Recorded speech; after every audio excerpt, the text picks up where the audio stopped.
पनि आफ्नो मन्तव्य राखिदिनुको लागि हार्दिक अनुरोध गर्न चाहन्छु।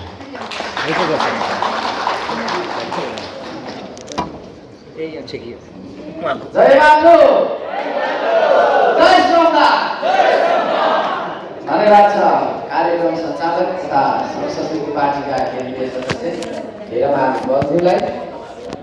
आजका कार्यक्रमका सभापति गरेर हाम्रा सभाका सभाध्यक्षज्यू, प्रमुख अतिथिज्यू र हाम्रा केन्द्रका हाम्रा महासचिवज्यू, उपाध्यक्षज्यू लगायत सम्पूर्ण हाम्रो उपस्थित पदाधिकारीज्यूहरू र केन्द्रका सदस्यज्यूहरू साथै उपस्थित सम्पूर्ण हाम्रा जिल्लाबाट प्रतिनिधित्व गरेर आउनुभएका तमाम हाम्रा अगुवा श्रमदाताज्यूहरू सबैजनालाई हार्दिक नमस्कार, जय माटो। अत्यन्तै खुसी लागेको छ आज हामीले प्रदेश नम्बर 1 पूर्वमा हामीले गठन गरिसकेका छौँ। अत्यन्तै राम्रो तरिकाले सर्वसम्मत रूपले नै हामी छलफल गर्दै गर्दै हामीले एक चरणको हाम्रो तदर्थ समिति हो। तदर्थ तपाईँहरूले आफैले पनि बुझ्नुहोला, आउने दिनमा पूर्णता यसले पाउने छ। तर हामीलाई सङ्गठनलाई कसरी छिटोभन्दा छिटो हाम्रा चाहिँ स्थानीय टोल समिति टोलसम्म हामीले चाहिँ हाम्रो सङ्गठन विस्तार गरेर लानुपर्छ र कसरी जाने भन्ने सन्दर्भलाई हामीले मध्यनजर गर्दै अहिले संसदीय पार्टीको हाम्रा केन्द्रीय कमिटीको मिटिङले पनि यो कुरालाई हामीले इङ्गित गर्दै प्रदेशहरू गठनको लागि हामी चाँडोभन्दा चाँडो अगाडि बढिरहेका छौँ। र आज हामी बागमती प्रदेश गठन गर्दैछौँ। अब बागमती प्रदेश गठन गर्दै गर्दाखेरि आज तपाईँ हामीले एउटा यो नेपालको एकदमै धेरै अब चर्चाको ठाउँ पनि हो, राजधानी भएको ठाउँ पनि हो बागमती प्रदेश। र अहिले हामीलाई देश विदेशबाट मात्रै होइन, हाम्रा चाहिँ स्वदेशमा सम्पूर्ण श्रमप्रेमी माटो प्रेमीहरूले बागमती प्रदेश गठन हुँदैछ भनेर धेरैजनाले शुभकामना दिनुभएको छ। र हाम्रा श्रद्धेय अध्यक्षज्यूले अत्यन्तै समयको उहाँको बावजुद उहाँले समय निकाल्न पाउनु भएन र समीरजी लगायतका हाम्रा केन्द्रका हाम्रा उपाध्यक्षज्यूहरू, महासचिवज्यूहरू सबै तपाईँहरू त्यहीँ हुनुहुन्छ। तपाईँ पनि जानुहोस्, तुरुन्तै गएर तपाईँ पनि सहभागी बन्नुहोस् र जति सक्दो श्रम संस्कृति पार्टीले सर्वसम्मत रूपमै एउटा चाहिँ यो तदर्थ कमिटीलाई तपाईँले पूर्णता दिएर सङ्गठनलाई सुस्त दुरुस्त अगाडि बढाउनको लागि त्यो भूमिका खेल्नुपर्छ भनेर हाम्रो अध्यक्षज्यूको एउटा सन्देश पनि छ। म तपाईँलाई सन्देश पनि राख्न चाहेँ। र उहाँ अहिले पूर्वका विभिन्न पहाडी भेगका जिल्लाहरूमा अहिले उहाँ श्रमदाताहरूको खोजीमा हिँड्नुभएको छ, श्रमदाताहरूलाई जोड्दै हिँड्नुभएको छ। र म के भन्न चाहेँ भने अहिले श्रम संस्कृति पार्टी दिनमा 1 गुणा, रातमा 2 गुणा है, यति साह्रो तपाईँको श्रम संस्कृति पार्टीको अहिले विस्तार भइरहेको छ कि यो विस्तारलाई अहिले हामीले थेगिसक्नु छैन। हेर्नुहोस्, कुनै बेलामा खोजेर हिँड्नु पर्थ्यो। म हिजो एउटा सानो स्मरण गर्न चाहन्छु। हिजो हाम्रो एउटा अगुवा श्रमदाता भेटघाट कार्यक्रम भइरहेको थियो बेलबारी नगरपालिका है। अनि मलाई त्यतिखेर हाम्रो अध्यक्षज्यूले भन्नुभएको थियो, अध्यक्षज्यूले समीरजी सङ्गठन विस्तार गर्न जानुहोस् न जानुहोस् भन्नुहुन्थ्यो। अब कहाँ जाने, कसलाई जाने, कसलाई बोलाउने, कस्तो अप्ठ्यारो हुन्थ्यो। तर पनि म गएँ, एक्लै गएँ। हेर्नुहोस्, एक्लै गएर एकजना मान्छेलाई भेटेँ पहिला सुरुमा। अनि उहाँसँग आधी घन्टा जति कुरा गरेपछि उहाँले 38 वर्ष एमालेको उहाँ चाहिँ 38 वर्षदेखि निरन्तर लाग्यो। उहाँले तुरुन्तै तपाईँको चाहिँ त्याग्नु भयो कि एउटा भनौँ न, त्यो त्यागेर चाहिँ म चाहिँ श्रम संस्कृति पार्टी होइन, त्यतिखेर चाहिँ हर्क साम्पाङ्गे रेगुलेसनमा चाहिँ म सहभागी बन्छु भनेर भन्नुभयो। अनि त्यहाँ सहभागी बन्यो त्यहाँबाट। अनि त्यहाँबाट के अरे कुर्लाबारीमा पुगेँ। कुर्लाबारीमा पुगिसकेपछि त्यहाँ हाम्रा 2-4जना साथीहरूलाई भेला गरेँ। कोही पनि बस्छु भन्दैन, हेर्नुहोस् यहाँ त यस्तो यस्तो मान्छे छ, यस्तो यस्तो यहाँ डर छैन छ, कस्तो यो अगाडि भन्ने कुरा गर्दै जाँदाखेरि एकजना हाम्रो त्यहाँको खेलप्रेमी, उहाँको चाहिँ यो करातेहरू के यो उसु टाइकन्डो के खेलाउनु हुँदो रहेछ। उहाँ चाहिँ कोच पनि हुनुहुन्छ। हाम्रो चन्द्र धिनाल भन्ने सर हुनुहुन्छ, सायद हेर्दै हुन्छ होला भिडियो पनि, मेरो भिडियो थुप्रो हेर्ने पनि गर्नुभएको छ। चन्द्र धिनाल सर, ल सर तपाईँ तयारी हुनुहुन्छ भनेको। र म चाहिँ जसरी म अब मुर्के भने मुर्के, बुद्धि भने बुद्धि म चाहिँ तयारी छु। अरू कसैले साथ दियोस् नदियोस् मेरो स्टुडेन्टहरूलाई चाहिँ म अगाडि बढाएर समाधान सुरु गर्छु भन्नुभएको थियो क्या। त्यहाँबाट सुरु हुँदै हुँदै गएको हिजो यस्तो त्यहाँ तपाईँको माहौल देख्दाखेरि यति साह्रो खुसी पनि लाग्यो। त्यो हेर्दा अचम्म लाग्यो क्या मलाई। त्यस्तै थुप्रो ठाउँमा कोही जङ्गल समिति गठन थिए तपाईँको संविधान गर्दाखेरि जङ्गलमै समिति गठन पनि गरेका थिए। यहाँ काठमाडौँका हाम्रा अगुवा संरचना पहिला सुरुमा संविधान गर्नुहुनेहरू यति धेरै तपाईँको दुःख पनि गर्नुभएको छ। सङ्गठन निर्माण गर्नको लागि चरणबद्ध तरिकाले गर्दाखेरि पनि नसकेको अवस्था। तर अहिले आएर धेरै कुराहरू सहज भएको मैले महसुस गरेको छु र धेरैजना जोडिनु पनि भएको छ। अहिले त जिल्लाबाट तपाईँहरू एउटा अगुवाको रूपमा चाहिँ जिल्लाबाट चाहिँ अथवा प्रदेशमा म होइन एउटा संवाददाताको अगुवा संवाददाता भएर काम गर्छु भन्ने तपाईँहरू उत्सुकता साथ आउनुभएको छ। अत्यन्तै खुसी लागेको छ मलाई। र अर्को कुरो के भन्न चाहे भने अब श्रम संस्कृति पार्टी अहिले नेपालमा नितान्त बेग्लै तरिकाले आयो है। कस्तो खालको भने सङ्गठन बनाउने, सङ्गठन बनाएर भोट कलेक्सन गर्ने, भोट लिने अनि चुनाव जित्ने अनि तपाईँको होइन विभिन्न मन्त्री अनि तपाईँको चाहिँ जनप्रतिनिधि बन्ने अनि काम देखाउने भन्ने खालको परिपाटी अवस्था भइरहँदाखेरि श्रम संस्कृति पार्टीले ती कुराहरू सबैलाई ब्रेक गरेको छ। हामी आफै बनाउँछौँ, हामी आफै काम गर्छौँ भनेर हामी जुट्यौँ अनि आफू मात्रै जुटेनौँ, सबैजनालाई जुट्नका लागि आह्वान पनि गर्यौँ। र आह्वान यस्तो तरिकाले गर्यौँ कि श्रम संस्कृति पार्टीले म हुँ श्रमदाता, हेर्दिनँ म अरू पास, भन्दिनँ म जिउँदो लास, सजाउँछु श्रमले परिवेश, बनाउँछु म आफ्नो देश भनेर देश बनाउने व्यक्ति हामीले खोजेनौँ। ऐना हेर्दा जो देखिन्छ उही हो भनेर हामी आफै सबैजना अगाडि बढ्यौँ। किन भन्नुहोस् त? यही बढ्ने क्रममा अहिले हामी देश विदेशबाट सबैजनाले प्रत्याभूति गरे। उहाँहरूले महसुस गरे कि ओहो मेरो पनि भूमिका रहने रहेछ श्रम संस्कृतिमा भनेर हामी श्रम संस्कृति पार्टीमा जोडिनका लागि उहाँहरूको भौतिक शरीर उहाँहरू नभए तापनि उहाँहरूले गर्नुभएको श्रमको दानबाट अर्थात् उहाँहरूले आफूले आर्थिक दान हरेक दान गरेर भए पनि हामी चाहिँ जनताबाटै परिचालित भएर जनतासँगलाई नै सर्भिस डेलिभर गर्ने खालको तरिकाले हामीले सङ्गठन विस्तार गर्दै जाँदा अहिले विभिन्न सामाजिक सञ्जालहरूमा देख्ने गरेका छौँ क्युआर पार्टी भनेर भन्छ है। अनि यो क्युआर पार्टी भन्दै गर्दाखेरि अहिले जबरजस्त तपाईँको चाहिँ के हो त भन्दाखेरि हामीले एउटा राजनीतिक सिन्डिकेटको एउटा प्रथा हामीले तोड्यौँ। त्यो कस्तो खालको प्रथा थियो त? राजनीतिक दल खोलेपछि भन्दाखेरि ठुला व्यापारी घरानासँग भेट्नुपर्ने, बिचौलियासँग साँठगाँठ गर्नुपर्ने, समानुपातिक भोट आएपछि समानुपातिकका सांसदहरूलाई करोडौँ रुपियाँमा लाखौँ रुपियाँमा ठुला व्यापारीहरू ठुला धनाढ्यहरूलाई बेच्ने होइन। अनि सांसद बनाएर मन्त्री बनाएर लाखौँ करोडौँ खर्च तपाईँको चाहिँ नि भ्रष्टाचार गरेर पार्टीलाई अगाडि बढाउने खालको परिपाटीलाई हामीले अन्त्य गरेका छौँ। किन भन्नुहोस् त? यो अन्त्य गर्दै गर्दाखेरि अहिले हामीलाई विभिन्न आरोपहरू आइरहेका छ। त्यो आरोप लाउनेहरू कस्ता व्यक्तिहरू हुन् भन्दाखेरि जबरजस्त तपाईँको बिचौलियाहरूसँग होइन, जबरजस्त तपाईँको भ्रष्टाचारीहरूसँग अनि ठुला व्यापारीहरूसँग है साँठगाँठ गरेर पार्टीलाई तपाईँको विभिन्न चन्दा उठाएर त्यहाँबाट चाहिँ पैसा लिएर अनि फेरि आफ्नो सरकार बनाएर आफ्नो सत्तामा पुगेपछि फेरि ती नै तपाईँको व्यापारी व्यवसायीलाई अथवा तपाईँको बिचौलियालाई पस्याउने खालको अर्थात् उनीहरूलाई उभराउने खालको राजनीति गरिरहेको अवस्थामा हामीले त्यो कुरालाई हामीले तोड्न खोज्दाखेरि अहिले विभिन्न खालको आरोप प्रत्यारोप गरेका छन्। हुन त हामी श्रम संस्कृति पार्टीलाई चरणबद्ध तरिकाले हमला गरिरहेको हामीले विगतमा देखेका छौँ है। हामीलाई चुनावभरि के खालको आरोप लगायो? जातीय पार्टी भन्ने खालको आरोपहरू लगाए होइन, तपाईँको क्षेत्रीय पार्टी भनेर चाहिँ आरोप लगाए। त्यस्ता खालको आरोपहरू लाउँदै गर्छन्। तर हामी हरेक ती आरोपहरूलाई तपाईँको चाहिँ बिचबाट हामीले चिरेर चाहिँ हामी अगाडि बढिरहेका छौँ। त्यस कारणले गर्दाखेरि म सम्पूर्ण अगुवा श्रमदाताजीहरू हाम्रा चाहिँ विभिन्न जिल्लाबाट प्रदेशबाट होइन प्रतिनिधित्व गर्नुहुने र गरिरहनु भएका सबैजनालाई मेरो अनुरोध छ, हामी अलिकति पनि विचलित नभइकन हामी अगाडि बढिरहन्छौँ, निरन्तर अगाडि बढिरहन्छौँ र निरन्तर अगाडि बढ्नका लागि म सबैजनालाई अनुरोध गर्न चाहन्छु।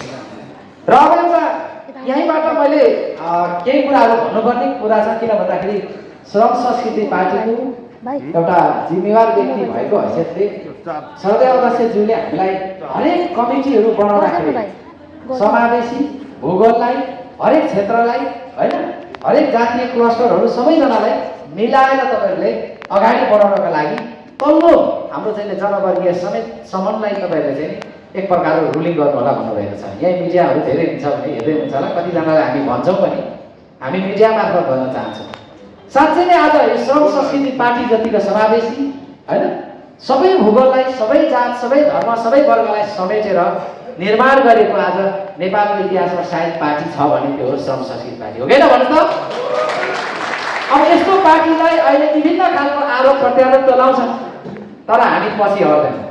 किन पछि हट्दैनौँ भन्दाखेरि हामी सत्यसँग छौँ र हामी सत्य साथ हिँडेको मान्छे हामी डराउने छैनौँ, डगमगाउने छैनौँ। त्यस कारणले गर्दाखेरि म सबैजनालाई अनुरोध गर्न चाहन्छु, तपाईँ हामी निरन्तर अगाडि बढिरहेका छौँ, निरन्तर बढ्नुपर्छ। खालि सत्ता प्राप्ति र सत्ताको कुर्सी प्राप्त गरेपछि देश विकास गर्छु देश बनाउँछु भन्ने परिपाटीलाई हामीले अन्त्य गरिसकेका छौँ र त्यसको लागि अब स्थानीय तहलाई चाहिँ सबैभन्दा हामीले है मजबुत बनाउनु पर्ने भएको कारणले गर्दाखेरि पनि हामीले यो छोटो अनि कता कता हाम्रो साथीहरू लाग्नु हो कि क्या भन्ने लाग्नु। तर म तपाईँलाई भन्छु, मैले राजनीति गरेँ 13 वर्ष, सानो बेला राजनीतिमा आएँ। यो 13 वर्षको उमेरमा काहीँ कतै प्रहरीले एउटा उजुरी समेत नपरेको मान्छे मैले तपाईँ कतै पनि जातको नाममा धर्मको नाममा कसैले विरोध गरेको छैन र कसैले मैले तपाईँ एक लखेर पुगेको छैन। बुद्धत्वको दृष्टिकोणले सहयोग हेर्नुपर्छ भन्ने मेरो उचाइ, मान्छेले मान्छेले विरोध गर्नुहुन्न भन्ने मेरो उचाइ। र म सानैबाट अलिक विद्रोही टाइपको मान्छे हो। आज यहाँलाई मैले भन्नुपर्छ, म 5-6 क्लास पढ्दाखेरि मेरो गाउँमा यति विभेद थियो, हेर्नुहोस् क्या पुरै विभेद थियो। त्यो बेला पनि तपाईँको चाहिँ त्यहाँको चाहिँ संविधानले दलित बनाएका नेपालको सोसाइटीले दलित बनाएको समुदायसँग उनको घर मेरो घर आउने हामीले जाने पाउन पाएको मात्रै। तर मलाई जात भने त के पनि थाहा थियो त्यो, तर भन्थे मलाई विभेदले यस्तो त चाहनुहुन्न यस्तो त खानुहुन्छ भन्थे मैले त्यति बेला। त्यसै कारणले गर्दाखेरि मैले कतै पनि र काहीँ कसैले तिमी यो जातको भने तपाईँले चाहिँ काहीँ कसैले 1 रुपियाँ तपाईँको चाहिँ खाइदिएको पनि छैन, कसैले पेलेको पनि छैन, कसैले तपाईँको अन्य हुने तरिकाले काम पनि गरेको छैन। तर मेरो मात्र बुझाइ के हो भने कसैले विरोध गर्नुहुन्न भन्ने काटे रगत आउँछ होइन र, तर रगत पनि फेरि चलिहाल्छ। त्यसै कारणले गर्दाखेरि यस्ता किसिमको चाहिँ भ्रमित कुराहरूमा हामी कसै पनि तपाईँको चाहिँ भ्रमित नहुन म अनुरोध गर्न चाहन्छु। र कतै कसैले विगतको मेरो अभिव्यक्तिहरूले त्यो अभिव्यक्ति कहाँ छानेर परास्त हो लाग्न सक्छ। तपाईँको मनमा चोट परेको छ भने त्यो मन त्यसमा सत्यता नभएको म आज यही तपाईँको चाहिँ हाम्रो तपाईँको आज यो सभा भेलाबाट तपाईँको चाहिँ स्पष्ट पार्न चाहन्छु। र अन्तिम म तपाईँलाई भन्छु, हर्कबाद एउटा विचार हो, एउटा सिद्धान्त हो, माटोले जन्माएको विचार हो। हिजो मार्क्सले मार्क्सवादी विचार निर्माण गर्दै गर्दाखेरि नेपालको विश्वबाट थाहै थिए।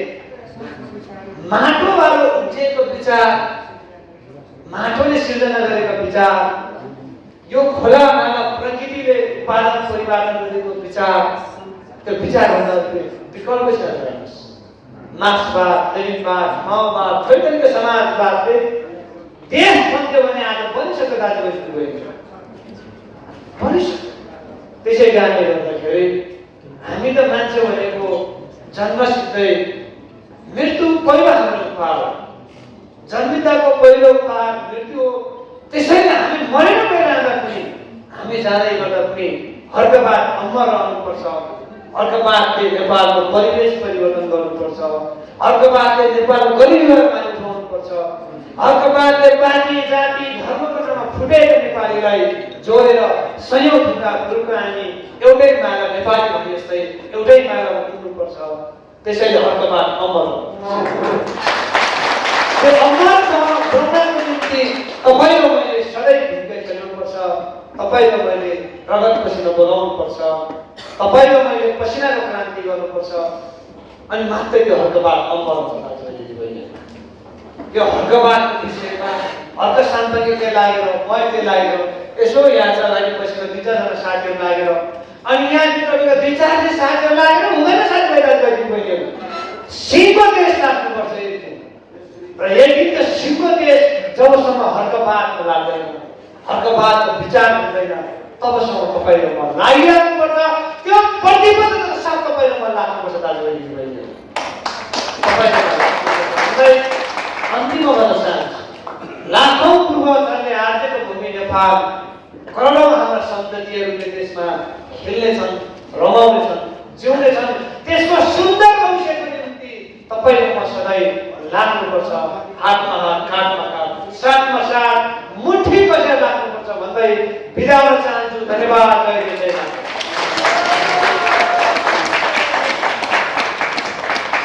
धन्यवाद हाम्रो पार्टीका गठन सभाका सभाध्यक्षज्यू पार्टीका महासचिवज्यू एवं माननीय र ड्यासमा आसीन सम्पूर्ण अतिथि अगुवा श्रमदाताज्यूहरू यो हलमा बागमती प्रदेशको 13 जिल्लाबाट उपस्थित सम्पूर्ण श्रमदाताज्यूहरूमा जय बाटो जय स्वाभिमान जय देशको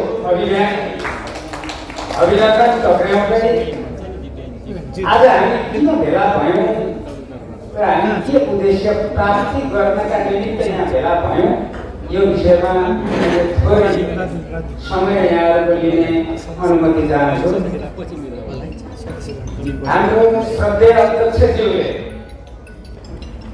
सर्दु र छर्दुको चाहिँ अवैध उत्खननका विरुद्धको सङ्घर्ष सामाजिक शोषण उत्पीडन विरुद्धको सङ्घर्ष राष्ट्रियता र राष्ट्रिय स्वतन्त्रता स्वाभिमानको सङ्घर्ष आज म तपाईँको अगाडि उभिएर बोल्दै गरेको समयभन्दा 13 वर्ष अगाडि सायद उहाँको पछाडि मलाई तिर्खा लाग्दा पानी दिने मान्छे थिएन होला आज हामी यति भेला भएका छौँ र हामी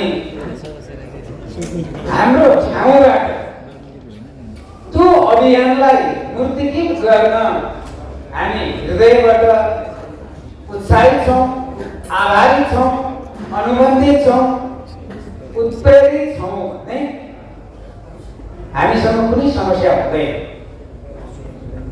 यदि त्यो ब्रान्डको रूपमा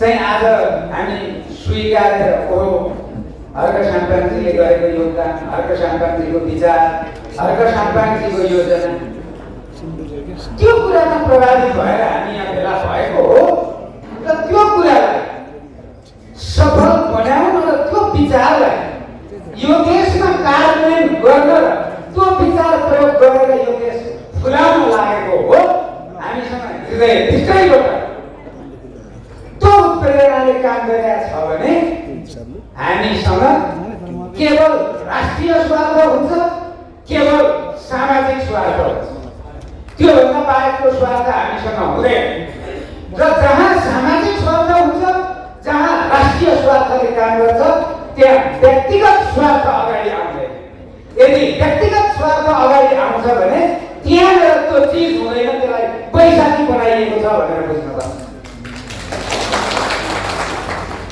त्यसकारण हामी यतिले मात्रै अघि महासचिवजीले पनि राख्नुभयो हाम्रो सहमहासचिवजीले पनि राख्नुभयो यो सन्दर्भको विषयमा यो हामी यो हलमा 150 भेला भयौँ अस्ति 1 नम्बर प्रदेशमा 150-200 भेला भयौँ होला के यतिले यो मुलुकको सत्ता जित्छौँ यतिले हामी यो आन्दोलन हाँक्न सक्छौँ या हामी काठमाडौँमा सुरुवाती चरणमा 150-200 भेला भएर श्रमदाता गर्थ्यौँ श्रमदान अभियान चलाउँथ्यौँ के त्यति मान्छेले बागमती चलाउँछौँ 7वटा प्रदेशको हामी नेतृत्व गर्न सक्छौँ र राष्ट्रमा श्रद्धेय अध्यक्षज्यूको विचारको प्रक्षेपण गरेर त्यसको विचारोपण गरेर त्यसलाई फलाएर फल प्राप्त गर्ने दिशामा हामी पुग्न सक्छौँ सक्दैनौँ मलाई त्यस्तो लाग्दैन हामी सारथीको रूपमा हिँड्न सक्छौँ, हामी बाटोको रूपमा हामी अगुवा भएर हिँड्न सक्छौँ, तर हाम्रो पछाडि ठुलो हिस्सा हामी बग्गी बन्दै गर्दा, हामीले त्यो बग्गी तान्दै गर्दा, अर्को बाटको त्यो बग्गी हामीले तान्दै गर्दा त्यो बग्गी फस्यो भने ठेल्ने मान्छे चाहिन्छ कि चाहिँदैन? ती मान्छेहरू हामीले छोड्नुपर्छ कि पर्दैन? अनि हामीले यति भूमिका मेरो छ, म त यति पुरानो, म चाहिँ के हुनुपर्छ, त्यसकारण राम्रो बन्नुपर्छ, म भयो भने चाहिँ यो अमरावती हुन्छ, यो बुझाइमा छल्छाम छ। साथीहरूको भावनागत रूपमा राम्रो होला। त्यसकारण म यहाँहरूसँग विनम्रतापूर्वक अनुरोध गर्छु, मेरो मात्रै होइन, हामी प्रत्येक मको योगदान यो पार्टीलाई आवश्यक छ। तर मेरो योगदान कहाँ, तपाईँको योगदान कहाँ, अर्कोको योगदान कहाँ, हामीले कस्तो कस्तो भूमिका पुरा गर्ने? त्यसकारण हामीले हालसाल हैन अर्को एउटा राजनीतिक टिमसँग हामीले समायोजनको घोषणा गरेका छौँ। त्यो कुरालाई पनि हामीले अब एउटै परिवार बनाएर लिएर हिँड्ने दायित्व हामी पहिल्यैदेखि थियौँ भन्ने एउटै कारणमा छ। त्यो जिम्मेवारी पनि हामीले बोक्नुपर्छ। त्यसकारण उहाँहरूलाई हाम्रो परिवारको, हाम्रो छोराछोरी, उनीहरू चाहिँ पछि आएको, उताबाट आएको, यो चिन्तन, यो मनोविज्ञान दिमागबाट डिलिट गर्नुपर्छ। त्यो ह्याङ पालियो भने हामी एक हुन सक्दैनौँ, मुठी बन्न सक्दैनौँ। यो पाँचवटा औँला मसिनुपर्छ। यसरी फिरारिएको एकताले हातमा त छ, केही कुरा च्याप्दैन। अनि हामीले बुझ्ने र सोच्ने तरिकामा पनि नयाँ ढङ्गले विकास गर्नुपर्छ र चाहिँ हामी अर्कोबादको विकास गर्ने भनेर गएको। र म तपाईँहरूको अगाडि अध्यक्षजीले फोनबाट मार्फत दिएको निर्देशन प्रत्यक्ष उहाँ झापा जानुभन्दा अगाडि 5 मिनट भेटेर दिनुभएका केही निर्देशनहरू, यसलाई राजनीतिक रूपमा पनि तपाईँले सोच्नुहोला, यसलाई व्यवहारिक रूपले पनि बुझ्नुहोला, यसलाई चाहिँ क्लस्टरको हिसाबले पनि सोच्नुहोला। त्यो जातिवादी आरोपहरू चाहिँ औलाबाट मुक्त नहुने भइयो भनेर अध्यक्षले मसँग भन्दै गर्दा तपाईँहरूलाई यो घमण्डका साथ भन्छु, म झन्डै 2.5 वर्ष अगाडिदेखि यो जातिवादको विरुद्धमा श्रम संस्कृति पार्टीको पक्षमा जति बेला यो पार्टीको म सदस्य थिइनँ, जति बेला यो पार्टीको श्रमदातामा म आबद्ध थिइनँ, त्यो बेला पनि म त्यो आवाज बुलन्द गरेर आजको मेरो श्रद्धेय अध्यक्षज्यूको विचार, त्यो राजनीतिक आन्दोलनलाई ओकाला गर्दै आएको मान्छे। तपाईँहरूलाई यही हलमा प्रमाणको रूपमा भन्नुपर्छ भने पनि यहाँ चाहिँ हाम्रो एकजना पार्टीको असाध्यै सहयोगी मिडियाकर्मी हुनुहुन्छ इन्द्रजी विशा, यतै कता हुनुहुन्थ्यो।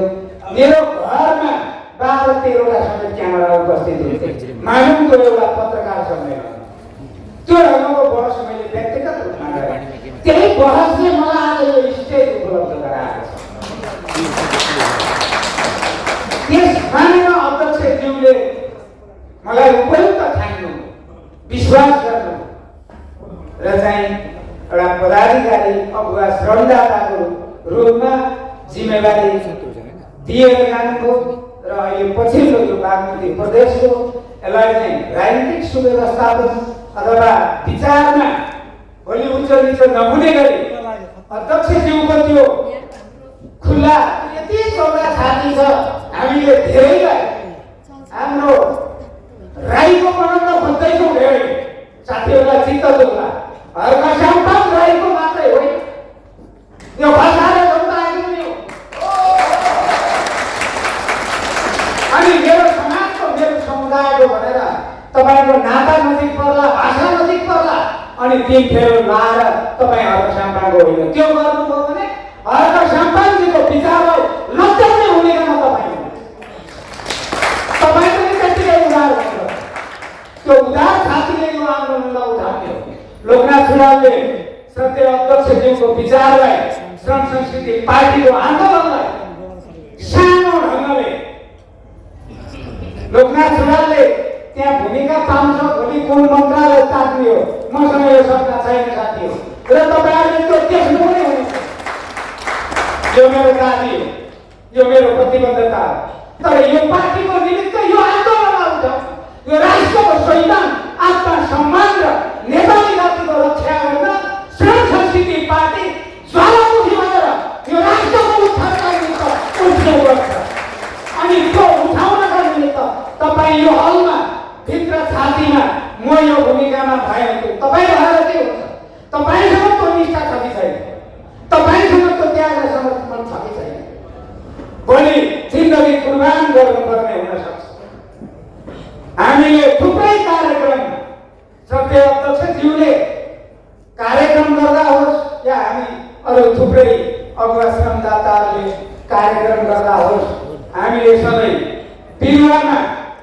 पानी हालेर गर्छौँ यो प्रकृतिको संरक्षणको कुरा हो माटोमा पानी हाल यो फुल मात्र फुल्ने त तिम्रो देश भन्ने सन्देशको रूपमा पनि अनि यो कुरा बुझ्ने कि नबुझ्ने अध्यक्षको भावना बुझ्ने कि नबुझ्ने एउटा भूमिका आयो साथीहरूका र्याली ग्रन्थि पढाउने खबर पनि म सुन्दैछु यस्तो नहोस् साथीहरू सच्चिनुहोस् सकिनुहोस् कहाँ कहाँ त्रुटि भएको छ विरोधीहरूले ती कुरा भेटाए भने विभिन्न ब्रान्डका काण्डको रूपमा प्रचार गर्नेछ कमजोरी मान्छेबाट हुन्छ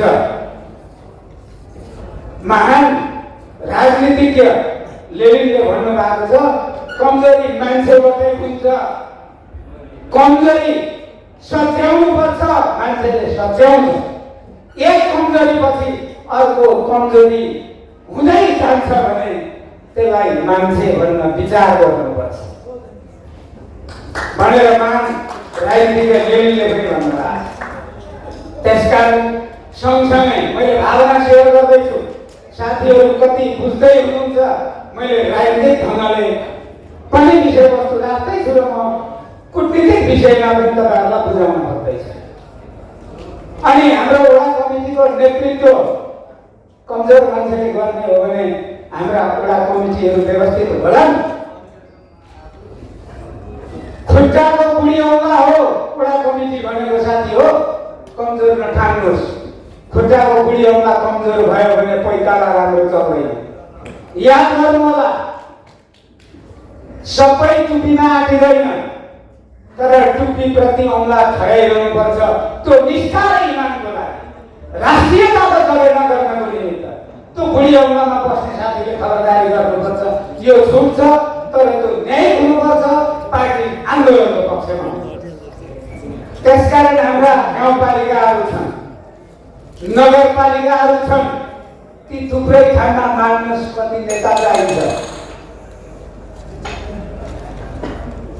हैन पदको कुरा गर्नुहुन्छ भने ती पदहरू लिने भूमिकामा तपाईँ लाग्ने कि नलाग्ने